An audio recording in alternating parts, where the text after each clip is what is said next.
and buying coffee by the Wiener Pfund, an ample Vienna pound, was also costly. It doubled within a decade at the end of the century, from 45 to 90 Kreutzer. In terms of the relative prices of different items, by 1810 it was more expensive to buy 2 cups of coffee than it was to buy a Wiener Pfund of beef. Beethoven counted out his coffee beans, not only in pursuit of the perfect cup, but also out of economic concern, and the same observation might be extended to his dealings with publishers and concert promoters. A note on musical terms. On the whole, musical terms are defined as they come up in discussion. However, a brief explanation of some that recur might be helpful. In Beethoven's instrumental pieces, symphonies, sonatas, and quartets, he followed the convention of using Italian terms as the titles of movements to indicate the tempo or pace of the music. Typically, the first movement is marked allegro, lively, which might be reinforced, for example to allegro assai, very lively, or modified, for example to allegro con brio, with zest or vigour, or risoluto, determinedly. The second movement is often andante, literally going, and often interpreted as at a walking pace, or it may be adagio, slow.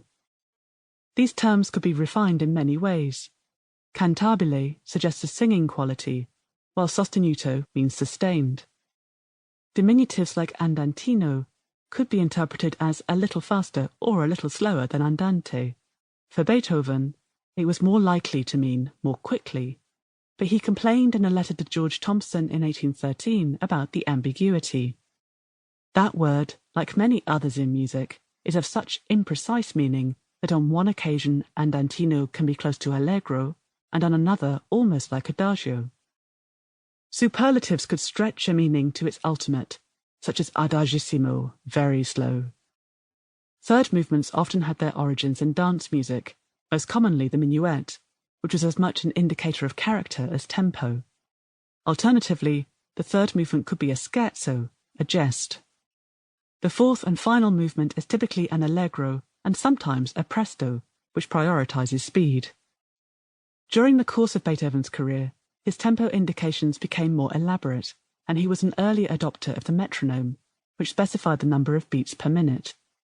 As nationalist sentiments intensified around 1815, he briefly used German rather than Italian terms. Allegro became lebhaft, and adagio became langsam. Introduction. Beginnings. In the year after Beethoven's death in 1827, a campaign was launched to build a monument to him at his birthplace in Bonn.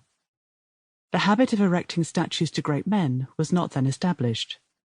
Famous writers and musicians rallied behind the idea of doing so for Beethoven.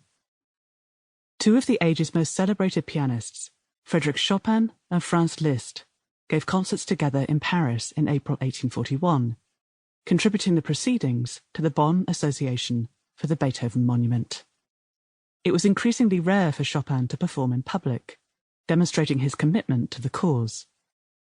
Liszt, one of the project's most fervent supporters, not only contributed generously, but had come out of retirement for the concerts.